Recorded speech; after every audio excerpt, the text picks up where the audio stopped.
Welcome back to the Liz Wheeler Show. Are you going to believe the election results if Kamala Harris wins the election? Well, no. And here's why.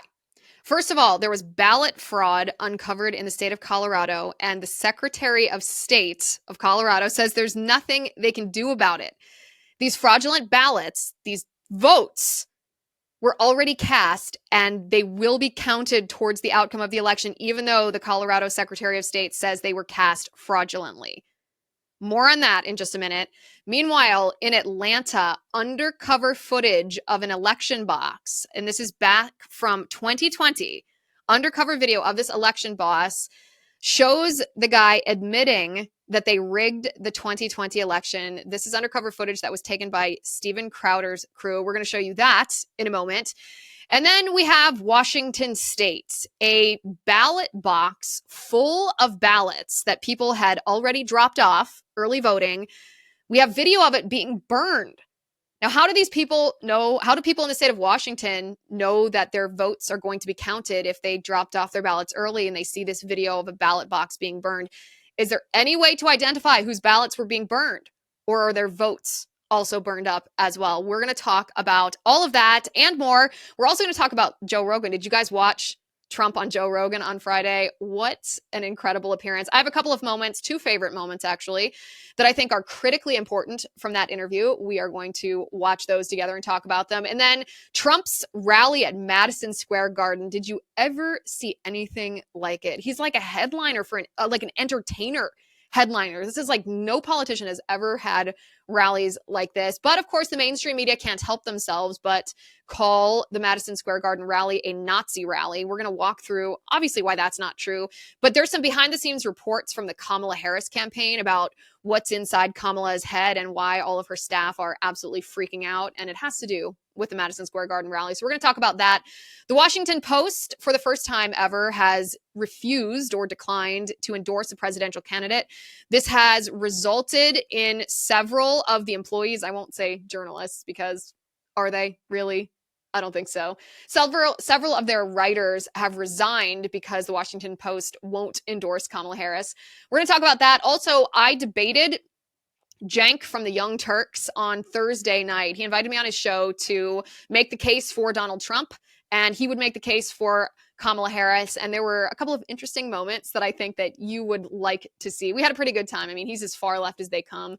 He's the co-founder of the Justice Democrats, which is, you probably recognize that name because AOC was part of the Justice Democrats. They're like the radical socialists, the Bernie bros before it was popular. So he's as radically left as they come, but I think I crushed him. But you can be the judge of that. Don't let me put words in your mouth. You can be the judge of that. I will show you all of that and more today on the Liz Wheeler Show. But let's get started in Colorado. So the left is already telling us that ballot fraud is not a thing, that voter integrity is just a bunch of conspiracy theorists, that we are simply pawns, that Donald Trump has somehow instructed to deny the results of the election if he loses. And to that I say, LOL. Of course, we think independently for ourselves, but we also have eyes. We can see what's going on in front of us. In the state of Colorado, there is actual ballot fraud happening this election. It's not a vulnerability to fraud. It's not fraud that we've identified from 2020 that we are trying to make sure doesn't happen again.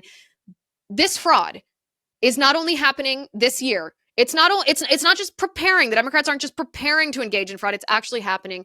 And the Secretary of State is admitting that it's happening. I'm going to read you a little snippet. This is from a CBS article, and the reason I'm reading it from the CBS article is because it's so biased, it actually made me laugh. This is what it says. Officials in Colorado believe ballots for the upcoming presidential election were quote-unquote intercepted. Colorado Secretary of State Jenna Griswold announced on Thursday the alleged voter fraud reportedly happened in Mesa County. Griswold, a Democrat, said she believes about a dozen voters within Mesa County had their ballots intercepted and filled out without their knowledge. The alleged criminals then mailed the fraudulent ballot to the clerk's office using U.S. Postal Service boxes. Griswold didn't comment on whether any suspects have been identified or arrested, but added they will release details when they can. It isn't clear if a member of the U.S. Postal Service was involved or a member of the clerk's office. So first of all, isn't it funny? Like, how many times can you put alleged in one sentence? And intercepted was in quotation marks. And she believes as if it's a personal feeling versus an observed crime that has been committed. This is CBS, by the way. CBS, you might be like, oh yes, of course. Remember the editing, the deceptive editing they did on Kamala Harris's 60 Minutes episode? Well, this is the same organization. But the lead here, what they should have headlined is that the outcome of this election is already polluted. There's already been not just vulnerability of fraud or preparation of fraud. There's already been provable fraud that's going to impact the outcome of this election. And yet they put this in like, what, the 9th, 10th paragraph? I'm trying to even find this. She says the fraud was found early in the process in Mesa County and action was taken, Griswold explained. She didn't actually explain what action was taken. She said her office was alerted Wednesday morning and she believed the Mesa County clerk started looking into the situation on Tuesday. Griswold said she believes the ballots were intercepted during the signature verification process, adding 3 were already counted and those votes can't be reversed. However, those voters are reportedly getting a second ballot to vote. So wait a second.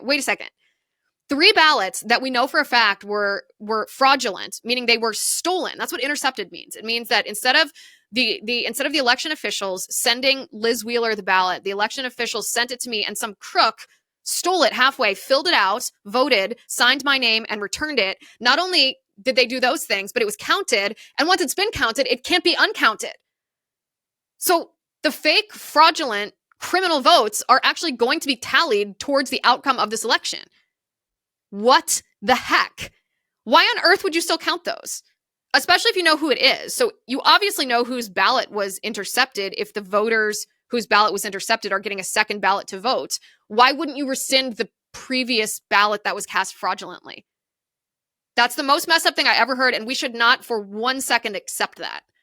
That means that in the state of Colorado, the tally of votes is already tainted. The next time a Democrat says, oh, ballot fraud doesn't happen, you point them to this story. And if they say, well, it's only 3 ballots, that's exactly like when Martha Raddatz said, oh, it's only a couple of apartment buildings that Venezuelan gangs have taken over in Aurora, Colorado. Okay, do you hear yourself? Like J.D. Vance said. This is ballot fraud that's actually happening, and the Secretary of State says there's nothing they can do about it. Then, of course, we have Atlanta. We know Atlanta is corrupt. It's known for election fraud, but a new undercover video from Steven Crowder's team at Louder from Crowder shows an Atlanta election box. This is back in 2020, admitting that they rigged the election. Take a look at this. Like the whole thing with the dome when they was counting, that was the big thing here, was the counting of the ballots at the dome. It was all counting the ballots, and they told them that it was a leak on the opposite side of the dome. Everybody needed to evacuate. So then when they all left, the Democrats went back in and started counting, and the Republicans went back to the headquarters.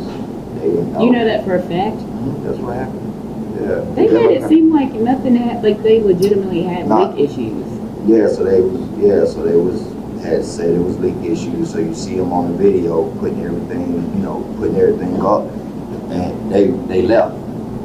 No, they did. They put someone putting stuff up, and then you see them leave. Then they was out in the parking lot when I guess they told them they could come back in. Or they was out in the parking lot and they was gonna go back to headquarters. And so the Republicans left, the Republican watchers, they all left. And so after they left, the Democrats went back in there and started counting. So that's the videotape. You see them when they're walking back in, pulling the shit out from underneath the tables, and during that hour. And then the other part was that when they were counting, I think during that hour, that stretch of that, it was only like less than 100 votes was counted for Trump. And just statistically, you're downtown, there's going to be more than 100 votes for Trump. That's what happened in 2020, because that's when the ballots, and they started stuffing them ballots, and people stuffing them ballots, and they got videotape of them. But nobody talks about it. It's unbelievable. First of all, I don't know if you've noticed, but when people do bad things, when they commit crimes, they almost always want to tell the story. And this is what journalism actually is. Journalism is actually going and hunting down the people that did the bad things and getting them on tape admitting that they did those bad things. So this election boss said in Atlanta on election night when they were counting ballots, someone, quote unquote, told all the poll watchers that there was a leak in the building, like a gas leak or something. And so they had to evacuate the building. Now, he insinuated that this story or this warning about the gas leak was a lie. It was fabricated in order to get the poll watchers to leave the building. And then the Republican poll watchers went back to headquarters, but the Democrat poll watchers and ballot counters went back in. And because they didn't have any Republicans involved or Republican poll watchers, that's when they started moving all those boxes out from under tables and stuffing ballot boxes. And even this guy said, what is the statistical chance that only 100 votes would have been cast for Trump? When you're counting ballots from this huge area downtown, it's obviously unlikely. That's the part, like, these Democrats just thumb their noses at us, don't they? They thumb their noses at us because they don't just commit crimes. They commit crimes so blatantly and so egregiously that we know they committed the crime, and they know that we know. They want us to know because they know that they're going to get away with it. It's awful. This feels funny to talk about when we're just 8 days away from the election because the answer seems pretty obvious to me, but let me ask you a question. Do you think our country is going in the right direction? Well, polls show that 79% of Americans think our country is not going in the right direction, and really, who can blame them? If you're feeling alarmed, well, I don't want to say don't be afraid, but you're not alone in this feeling. Americans from all walks of life have taken action to prepare for whatever is coming next.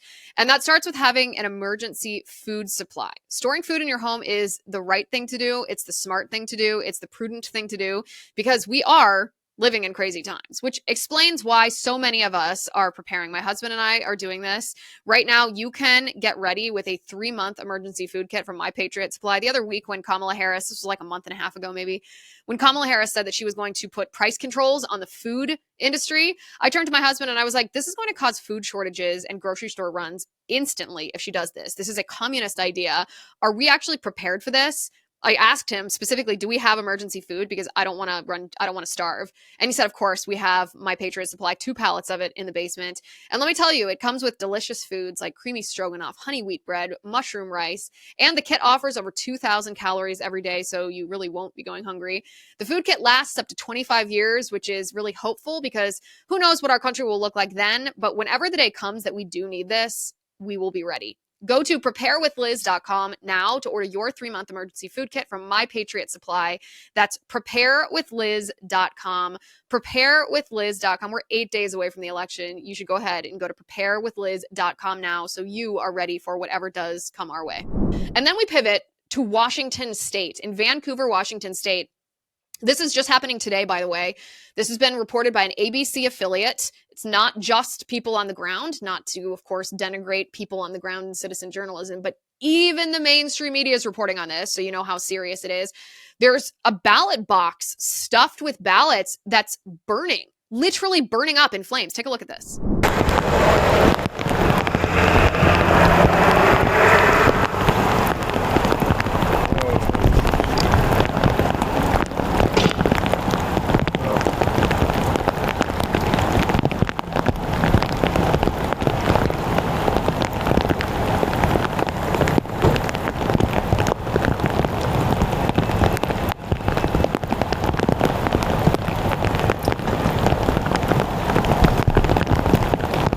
So as you can see, it's a ballot box, just a drop box, right? Stuffed with ballots. People have already cast their votes, sealed their envelopes, dropped them off. It's somehow been set on fire. Who set it on fire? I don't know yet. We don't know yet. Firefighters are putting out the flames. These are people who think their vote's going to count towards the outcome of the election in Washington State. And now I think it's bigger than a question of, are these people's votes going to be counted? This is in Clark County, by the way, which is significant because if you go back to 2020, remember that it's not just the president of the United States that's on the ballot. We also have governors on the ballot. In 2020, during the gubernatorial race there, Jay Inslee was the Democratic nominee and the Republican nominee was Lauren Culp. Well, the election was super, super close. Jay Inslee received 58.83% of the votes in Clark County, and Lauren Culp received 48.91%, which means the margin for voter fraud to change the outcome of an election in this, I would call it a swing county, is quite narrow, just a little bit of cheating, and you could shift the outcome of the election from the candidate who was supposed to win to the candidate who was supposed to lose. Here are my questions, though. as reported by ABC, this ABC affiliate, they're not sure that they can recover the ballots that have been burned up in this ballot box, so they can't count them. If they can't recover them and they can't count them, how do they even know whose ballots were in there to give them an opportunity to vote again? Because if they're so burned up that they're unrecoverable, then you can't say, okay, Mr. Smith, we see that you have a charred ballot here, but we can identify your name. Go ahead and cast your ballot again, and we'll throw away the original one. If you can't identify whose it is, how do you know who's in there? It seems to me that this is the perfect election crime in a sense, because there's no recourse for this cheating. These people's votes are just destroyed. Absolutely destroyed. You can't even say, hey, well, this ballot box was sitting there between, say, this is hypothetical, but Saturday afternoon and Sunday morning. So anybody who dropped their ballot during that time, go ahead and recast your vote, because you could have cheaters that say, oh, I didn't cast a ballot actually, but my ballot's in there and I'd like to vote again. There's no way to secure the integrity of any of these votes. And so now we have Washington State, whose outcome of their election is already being tampered with. There are fraudulent ballots that are stealing votes from valid voters, from American citizens. So going back to that original question, are you going to believe the election results if Kamala Harris wins? My answer to that question is no. And I say that prudently because I know that it's a very hot button issue and we want to have faith in our election system, but we already have proof that the election process has been tampered with. In all the time that you and I have been alive, the US dollar has always been the primary currency. I mean, take out your wallet right now. Look at those dollar bills in your wallet. You know the feel of them, you know the smell of them. They're familiar to you. From the time you were a kid, you were doing odd chores around the house or for your neighbors to earn a couple bucks so that you could go spend it at the toy store. Or now, you're trying to provide for your family, put food on the table to feed your children and your spouse, and you count on that money to be able to make those purchases. But what if we won't be able to count on this money much longer? What if this fiat currency is being ruined by politicians? Well, the US dollar is facing issues right now. We are facing unprecedented inflation, which is caused by politicians. And our politics itself, which also causes the dollar to be unstable, is getting increasingly unstable. And who knows how much more unstable things are going to get. I mean, the election's 8 days away. Then we have the transition period. Then regardless of who wins, you guys know what I think is going to happen in 2025. As if this is all not scary enough, the government is looking to take control over all of our money with what they're calling a digital dollar. It's exactly what it sounds like. It's essentially going to be like the Chinese Communist Party's social credit score system. This is why it has never been more important to take control over our wealth. Don't let your life savings, your retirement accounts become a casualty of either failing banks, currency wars, or psychotic politicians who want to control us. Now is the time to call the only precious metal dealer that I trust, American Hartford Gold. They'll show you how to protect your savings and your retirement accounts by diversifying your wealth portfolio with physical gold and silver. It's a lot harder for politicians to devalue physical gold and silver or manipulate us if our wealth is in physical gold and silver. And American Hartford Gold, by the way, is a great company. They support content just like this that's committed to bringing you the truth. Tell them I sent you. They'll give you up to $15,000 of free silver on your first order. So call them now. You can click the link in the description of this episode, or you can call 866-996-5172. That's 866-996-5172, or you can text my name, Liz, to 998899. Again, the phone number is 866-996-5172, or text Liz to 998899. Meanwhile, by the way, behind the scenes, a little spilling of the tea behind the scenes. The Kamala Harris campaign is reportedly in meltdown over what's been happening in the past week. Her staff are freaking out. She herself and her inner circle are apparently, let's just say, tempers are heightened in the Kamala Harris campaign right now because their appeal to men has been backfiring. Trump, by the way, is outpacing Kamala in getting men's votes so much more than any Republican candidate versus a Democrat candidate in recent history. So her appeal to men, which was that I am a man video and promises of drugs, weed, and free money, and women won't vote for you and sleep with you if you don't vote for me, that's all backfiring. We're going to talk about that in a minute because they actually just trotted out Michelle Obama to make an appeal to men to vote for Kamala Harris, and it was super ugly. But that, in combination with their October surprise, which we covered last week, the Atlantic article reported, quote unquote, reported by Jeffrey Goldberg about the Hitler general. The Hitler general hoax was debunked immediately. The quote unquote effing Mexican lie was debunked immediately. If you guys didn't see that episode from last week, go back on YouTube or Spotify, look up October surprise, Liz Wheeler, listen to that episode because I walk through step by step exactly how to deconstruct that lie, which was supposed to be the Democrats' October surprise that they dropped against Trump, and it was not effective. They thought it was going to be effective because they tried this before, not Kamala Harris specifically, but the Democrat apparatus used this strategy before, and it was effective. When Jeffrey Goldberg at The Atlantic published the so-called suckers and losers story against Trump, that was very effective, I am sorry to say, in people's perception of Trump. People believed that because at the time, people believed military generals and believed The Atlantic. So your centrist or your independent voter or your moderate Democrat, even your borderline never Trump Republican, believed that story at the time. So Kamala Harris replicated that playbook. They thought it would work, but it didn't work. They're freaking out because this is what they had. This is what they had. And so, of course, several of us last week said, hey, you know what's going to come next, of course, after this fake news story? They're going to trot out allegations of sexual misconduct against Trump. Guarantee it. It was literally just hours later after we said this that, yep, that's the story that dropped. Some woman said he grabbed my ASS. That was also debunked, I think, within like 5 minutes of that story dropping. And so Kamala Harris, like, picture her campaign just like throwing accusations at the wall, one after the other, and none of them are sticking.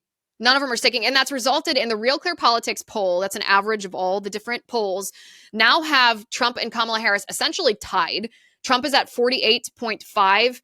Kamala is at 48.4. So obviously an effective tie. Also, when I look at that, I see Trump being ahead, not just because he's ahead by a 1% or a tenth of a percentage point, but because Trump typically polls lower than his actual election results.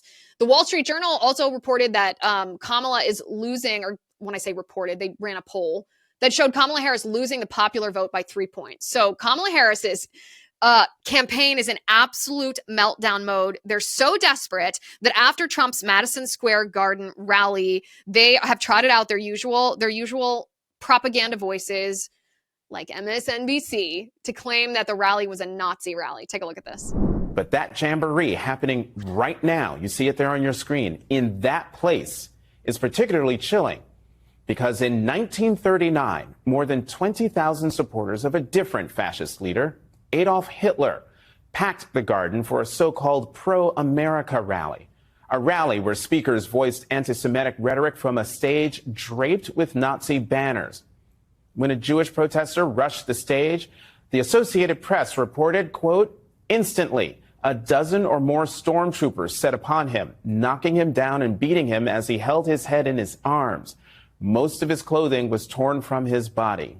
Later, he was booked for disorderly conduct.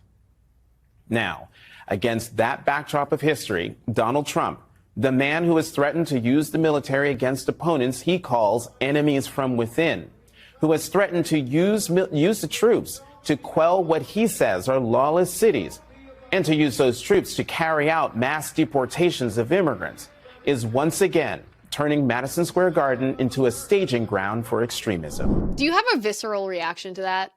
Because I have a visceral reaction to that. That reports like that, they're not just laughable propaganda or easily debunkable lies. They're both of that. They actually make me feel outraged, even a little angry, because they are such egregious lies, like such immoral lies. Like Madison Square Garden, that's what you compare the Trump rally to, that you call it a jamboree, and then you juxtapose it against a Nazi rally, even though Madison Square Garden literally hosts large events every single day of the week and has since they opened. This shows how desperate the Kamala Harris campaign is, but it also is frightening because this is what Kamala Harris thinks of you. Kamala Harris thinks that you are no better than a supporter of Hitler. And what historically have we done to supporters of Hitler? There are actually still trials putting now aged Nazis on trial to put them in prison for life for crimes they committed during the Third Reich. That's what Kamala Harris thinks of us. The mainstream media are not saying this because they think this independently. They're saying this because they're getting their marching orders from the Kamala Harris campaign. All right, if one thing has been made perfectly clear during this election cycle, something we already know, but we're just giving more, we've gotten more tangible evidence. It's that the mainstream media is not only an objective source of news, they are not journalists, they are not reporting on what's happening, they are not holding government accountable. They are actual propaganda arms of a Democrat Party who hates us, you and I, because of what we believe. Whether we're Christian, whether we're conservative, whether we vote for Trump, they actually revile us. And the propaganda arm of the Democratic Party, the mainstream media, is their goal is to bolster the mainstream media in their pursuit of power. And so it is time to reject the mainstream media, time to seek an alternative. And Blaze Media is the antidote to this problem. That's why we're here. That's why we're doing what we're doing. While mainstream media outlets distort and deceive and disparage, Blaze Media is committed to delivering the truth for those who love and fight for the American way of life. We are proud to be Americans. We refuse to be controlled or silenced at a time when media manipulation is at its peak. This is like nothing I've ever seen before. And I've been in the media for a long time now.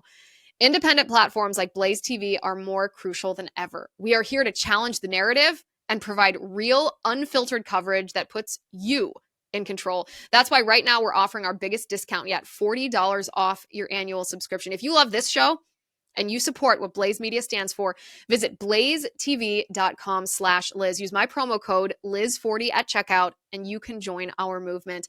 America, you deserve the truth. And Blaze Media is here to deliver it. Go to blazetv.com/Liz. Use my promo code Liz40 to join the movement. So Kamala Harris is desperate, and that makes me happy. I want her to be desperate. I want her to lose.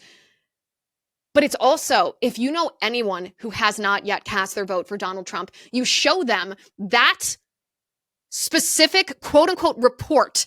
In the news industry, we call that a package, where it's like basically an op-ed, but presented as a voiceover. You show them that package from MSNBC and you say, if you're a Christian, if you're a conservative, if you have ever criticized Joe Biden or Kamala Harris, maybe on gas prices, on grocery prices, on inflation in general, if you don't think that we should ban gas-powered vehicles, if you don't think that we should be getting involved in more foreign wars, if you think that they're spending too much, if you're against critical race theory, children being taught that they're racist just because they're white, that they're oppressed just because they're black, if you don't think that young adults should be transed, then Kamala Harris thinks that you are a supporter of actual Nazis and wants to treat you like a Hitler supporter.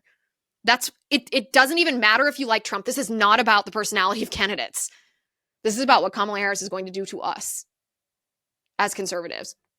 And by the way, Kamala Harris, you saw how big that Madison Square Garden rally is. You probably watched it. I watched some of it. I didn't watch it in its entirety, but I saw J.D. Vance's speech. I thought he did very well. I saw Tucker Carlson. I saw Hulk Hogan. I saw a little bit of Trump. I wasn't able to watch the whole part of it, but just think about what was offered by those people. Think about the vision for America and the policies that they are offering. They're offering prosperity, security, a thriving economy. And meanwhile, what Kamala Harris offers at her rally is this. She invites abortion doctors onto the stage at her rally. And I'm going to tell you what happens in this clip. You have these dozen abortionists that are standing on stage in their white coats because they want you to think that they have the credibility of physicians, because technically they are physicians, but they profit from killing people in the womb.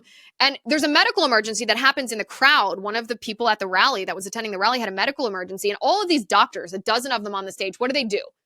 Well, you would think, like on an airplane, we've all been on an airplane when there's a medical emergency and they say, hey, is there a doctor or another medical provider in the crowd? And all these people, my husband's, been called to do this before because he's a medical provider.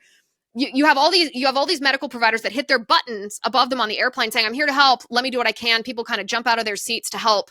Well, what do these abortion doctors do on stage when there's a medical emergency? They just freeze. They don't do anything. They don't respond to this medical emergency. And then one of them awkwardly goes, oh, I think someone's having a medical emergency. Take a look at this. Necessarily becoming ill and dying. So he pauses now because he's watching the medical emergency. You see all the doctors' heads swivel because they realize what's happening. Someone's calling for help. Someone needs some medical assistance over here. Yeah, you gigantic murderer. They do need medical assistance. Who's the doctor in this scenario?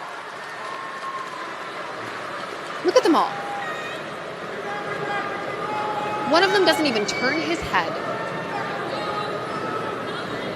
They're just waiting around for someone else to help. Why? Why do they react like that? Well, I'll tell you why. Because these doctors who specialize in abortion murder people in the womb for a living. They know nothing about saving lives. That's what Kamala Harris has to offer. Meanwhile, Donald Trump is trying to speak to the everyday voter. He went on Joe Rogan. Finally, Joe Rogan had this weird standoff with Trump, and I don't actually know why. Maybe some of you know the background of this better than I do. I don't have any insider information on why Joe Rogan didn't want Donald Trump to be on his show. But up until now, Donald Trump had not been on Joe Rogan's show, even though I've long wanted him to, because I think Trump is not only at his best, but he's also at his funniest when he has this longer format. Anyway, after he was targeted for assassination in Butler, Pennsylvania, apparently Rogan said, we got to get this guy on the show now. Now it's a story.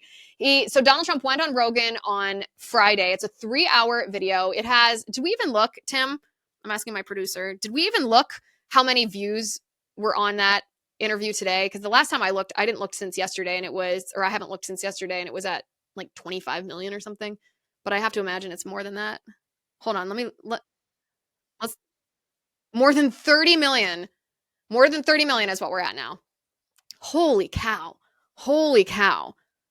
30 million views. Okay, so the point of all of this, 30 million people have watched this. It's a 3-hour interview with Trump. I'm sure many of you have. But my two favorite moments from this, which I think are worth highlighting, one of them is just Trump being funny. And when I say funny, it's also insightful, because he is almost never speaking off the cuff in a way that he doesn't have a destination. He's never just meandering. He called it weaving. This is the funniest thing you'll ever see. Watch this. They edited it deceptively. Which didn't make sense either, but it was better.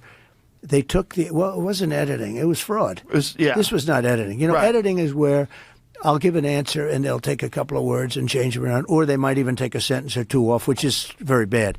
But it's sort of bad. You know, I'd give an answer which was a very good answer. I always talk about, I like to give long the weave. I like to. You like to weave things in. Yeah, but when you do the weaves, and you have to be very smart to do weaves. When you do the weave, look at this. Just in this one thing, we're talking about little pieces all over here, but it always ends up. Home. No, it comes back home. Yeah. For the right people. For the wrong people, it doesn't come back home, and they end up in the wilderness, right?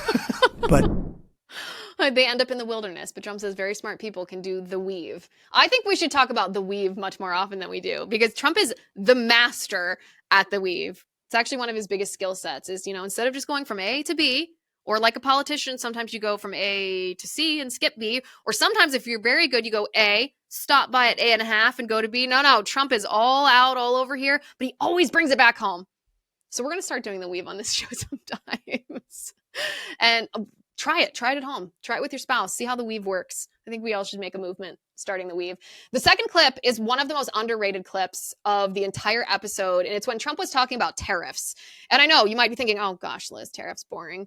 Yes, it is boring, but also listen really closely. This is what I heard when I was listening to Trump talk about tariffs. So we know that President Trump, when he was in office, presided over an economy that was thriving. We know that unemployment was low for everyone, but also specifically low for women, for disabled people, for veterans, for African-American people, for Latino, like record low unemployment rates. We know that inflation was down. I think when Trump left office, inflation was at like 1.4%, something very low, very good. And our businesses were thriving. However, Trump is not just bragging about that. He's saying he had that was like small picture, if you will. That's what he was doing with policies that had immediate impact. But he said he had this larger strategy that had been put into place that had almost come to fruition and would have just caused cash to flood into the country, which means flood into our bank accounts because the economy would have been so healthy, so abundant. And he said he was this close to it being done when COVID hit and threw it off.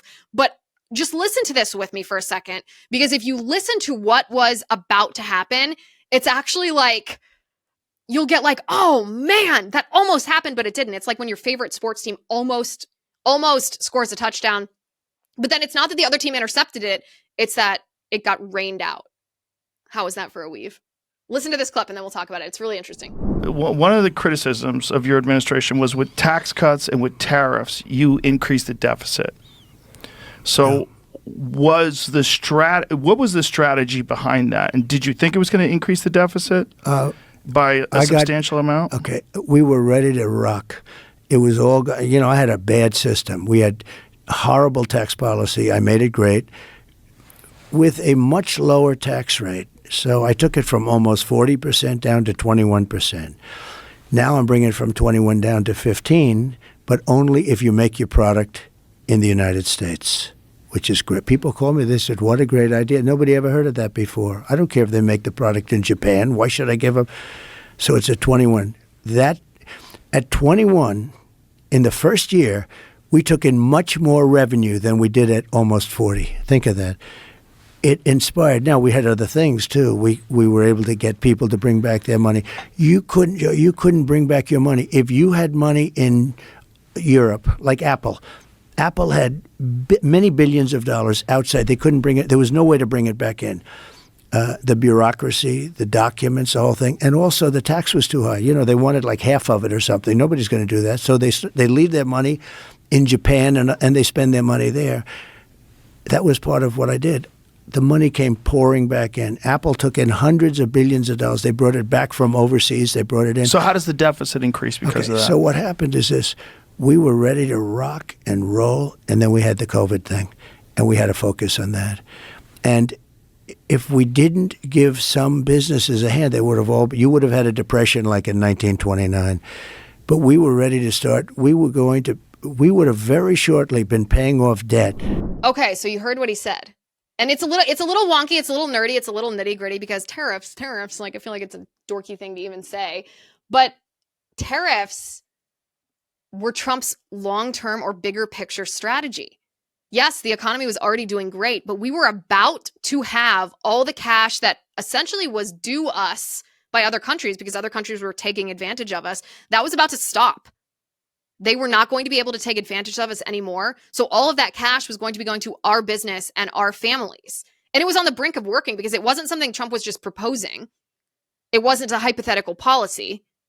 It was something that he had already put into play and it was working. But just the moment before it was supposed to cash out, then COVID happened. And my biggest criticism of Trump, I've been very open about this, was how he handled COVID. I did not agree with how he handled COVID. I did not agree with his support of masking or lockdowns, or he continues to have pride in the vaccine, which I completely disagree with. You guys all know that. Trump knows this. So it wasn't something that entirely just arbitrarily happened to it. He had part in it. But all that being said, think about for a minute the implications of this story. The implications of this story, as we think we're prosperous now, we think the Trump economy was thriving then. Imagine what it's going to be when he gets back in and is actually able to complete his strategy on tariffs. Our country's going to be rolling with wealth. I watched this and I thought to myself, if you just do the comparison of how much more you're paying for gas and groceries now, this is one of my favorite arguments for Trump and against Kamala Harris to sort of the apolitical American voter. How much are you paying for gas right now? How much are you paying for groceries? How much did you pay under Trump? Because the answer is you're paying 46% more for gas. You're paying 22% more for groceries. You're paying 30% more for electricity. The median house price, what with the inflation and increased interest rates, you're paying twice as much for a house as you were under Trump. This is, I think, one of the most powerful arguments for these sort of apolitical people, just the real world impact of a Kamala Harris and Joe Biden presidency on you has been devastating financially. And under Trump, it was this, again, it's not hypothetical. Under Trump, you were thriving. We have the proof. None of this is hypothetical. Trump's been president. Kamala Harris has been vice president. We know exactly what they're both going to be, what they both would be if they were president. But this takes it to another level. So now I look at this and I think, who on earth would not vote for Trump out of their own interest? And it's not just self-interest in a selfish sense.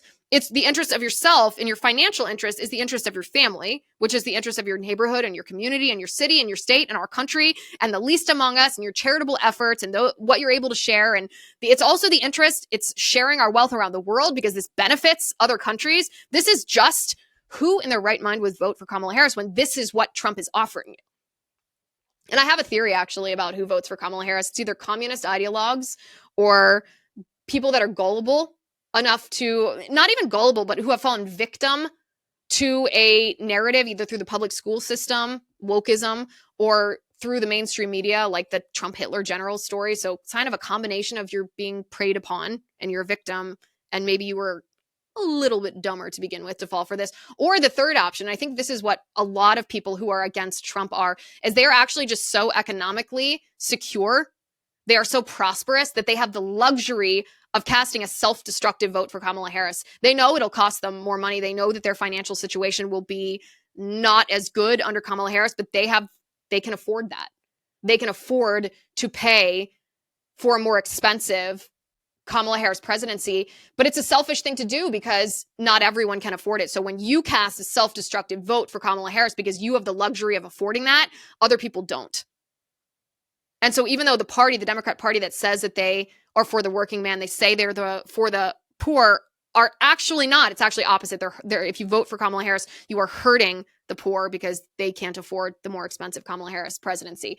But that's what I thought the two best moments were from the Trump-Rogan interview. And Rogan, by the way, said that he invited Kamala Harris on the show and that it was a little unclear, let's say. He first said that she'd been invited but didn't show up, or that she was supposed to be on and didn't show up. He later couched that a little bit and said, well, we've invited her, but we haven't been able to make it work. And he, of course, was using kind of soft language. He said, I don't want to ask her a bunch of questions. I just want to get to know her.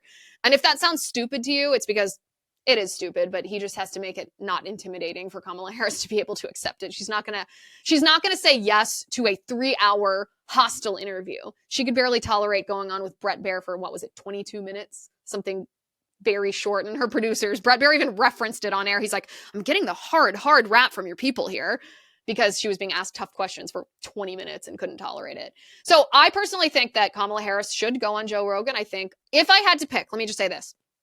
If someone had given me the choice and said, would you rather Trump go on Joe Rogan or Kamala Harris? I would have said, 100% Kamala Harris, because while I think it was very helpful and beneficial for Trump to go on there, imagine if Kamala Harris was speaking for 3 hours straight to someone who has questioned institutional corruption. All of her corruption would be exposed, even if it wasn't intentionally a hostile interview. Just giving her an unedited, open, lengthy platform, she would self-destruct. And that would be extremely helpful to the voter, or 33 million people watched Donald Trump. I have to imagine that pretty close to that would watch Kamala Harris just out of curiosity. But Kamala Harris, of course, Trump goes on Rogan strategically because Rogan's audience is predominantly male, and he wants to turn out the male vote because the male vote is already conservative, but sometimes people don't always go out and cast their ballots. So he's going on there strategically. That's a campaign move. What is Kamala Harris doing to appeal to the male vote that she is losing abysmally? Well, she trots out Michelle Obama to shame men into voting for Kamala Harris. Take a look at this. But to anyone out there thinking about sitting out this election or voting for Donald Trump or a third-party candidate in protest because you're fed up, let me warn you, your rage does not exist in a vacuum. If we don't get this election right, your wife, your daughter, your mother, we as women will become collateral damage to your rage.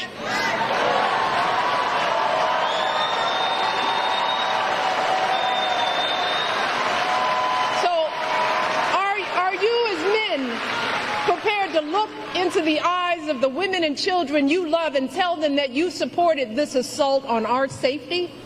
Oh my word. This is going to be the weave of all weaves for a second, but Michelle Obama, I think, should be put into marketing and PR textbooks as the most effective rebrand of any public figure that I've ever seen.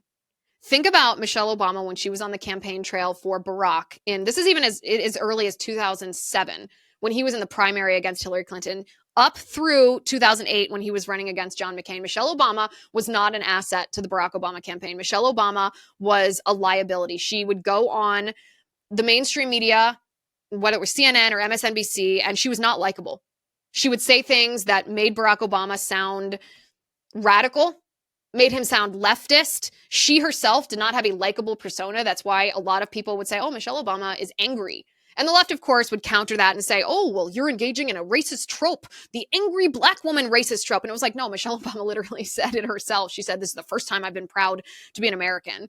Like, that is why people recognized objectively that she seemed very angry. Well, then Michelle Obama underwent this radical brand reinvention or reimagination. And she brought in Hollywood consultants. She was on fashion magazines. She had fashion designers making absolutely beautiful, stylish gowns for her. She became a staple in the Martha's Vineyard community and in literally Hollywood. She became a rich person. And she hobnobbed with celebrity, with Oprah and with Prince Harry and with George Clooney and all these different people. She just became a celebrity. And suddenly she became really likable in the eyes of the American people. The American people who were kind of turned off by her attitude and her angry demeanor just a couple of years before. And it really is a lesson in what PR and what branding consultants can do to some person. Because think of her book. When she went on her book tour, she was filling auditoriums. She was drawing people out to her book signings as if it was, I don't even want to say Prince Harry. I think her book probably did better than Prince Harry's. It was the most successful rebrand of anyone that I've ever seen, but it was fake. It was fake. It's not something that you or I could copy if we were ever in that situation, because it requires the mainstream media to pull a snow job. It's almost exactly what the mainstream media has tried to do to Kamala Harris. They've tried to reinvent her. They've tried to prop her up and paint her over so much that it's not just airbrushing, it's a totally AI image of what Kamala Harris actually is or what Michelle Obama actually is. But this right here, this is just proof of what I just said. This is evidence that Michelle Obama actually is unlikable. People don't like what she has to say because she is angry. It's not a racist trope to recognize or acknowledge that someone's frowning into the camera and that they're saying things that are really dark and heavy and threatening. That's what Michelle Obama is doing. It has nothing to do with the color of her skin. It has everything to do with what she's talking about. What is she talking about? She's telling young men that your rage, which by the way is a feminist thing, this is like an anti-man thing, your rage will cause women in your life to be the collateral damage. Our safety is at risk. No, what is she talking about here? She's talking about abortion. She said, can you look into the eyes of your wife and your daughter and justify how you're voting? Well, let me tell you, in Michelle Obama's America, in Kamala Harris's America, your daughter won't exist because she will have been aborted. Using abortion as emotional manipulation to trick men into voting for Kamala Harris is exactly what I would expect from Michelle Obama. The Kamala Harris tactic, her strategy for targeting men is so demeaning to men, so insulting to men. I mean, think about what we talked about last week when she was targeting black men specifically with the promise of free money and weed if you vote for Kamala Harris. Then she did that video that claimed that women wouldn't sleep with men if they voted for Donald Trump or if they didn't vote for Kamala Harris. They've been trying to attract male voters by basically saying that they'll protect the porn industry, that Republicans want to ban porn, they say. So drugs, free money, porn, and abortion, threats about abortion are how Michelle Obama is trying to convince, or how the Kamala Harris campaign is trying to convince men to vote for Kamala. Okay, let me just tell you, I hope this is not effective against men, but I've been around this business for quite some time now, and I don't think that's going to be a convincing argument. I think Donald Trump going on Rogan is going to far and away have defeated Kamala Harris. Is just it's so insulting. That's the only word that I can think of. It's so insulting to men. Like, this is what you think men care about the most? Weed, porn, and abortion? If that's what you think men care about the most versus it being vices or struggles, then you don't think very highly of men. And we don't want a president that doesn't think very highly of men.